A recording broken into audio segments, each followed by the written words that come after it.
Welcome to Chillin' 101. We hope this video helps. In this video, I will explain how to use the Amazon Affiliate Program.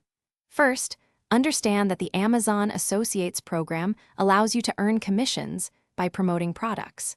You'll need to meet eligibility requirements, typically having an active website or social media presence with original content.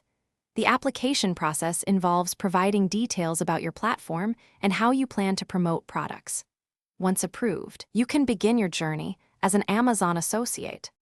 After approval, the next step is selecting products that resonate with your audience. Amazon offers millions of items, so choose wisely. The SiteStripe tool, visible at the top of any Amazon page when logged in, makes creating affiliate links incredibly simple. You can generate text links, image links, or even text plus image links directly from product pages.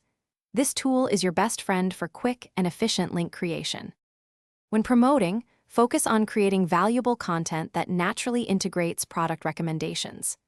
Amazon offers varying commission rates, often ranging from 1% to 10%, depending on the product category.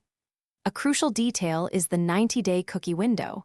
If a customer clicks your link and makes a purchase within that time frame, you earn a commission. This applies even if they buy other items, not just the one you linked. Regularly monitor your performance through the Associates Central Dashboard. Here, you can track clicks, conversions, and earnings, helping you refine your strategy. Always adhere strictly to Amazon's operating agreement to avoid any compliance issues, which could jeopardize your account. For maximizing income, focus on high-value content, diversify your product recommendations, and consistently engage with your audience to build trust and drive more sales. Thanks for watching. Consider subscribing if we helped you.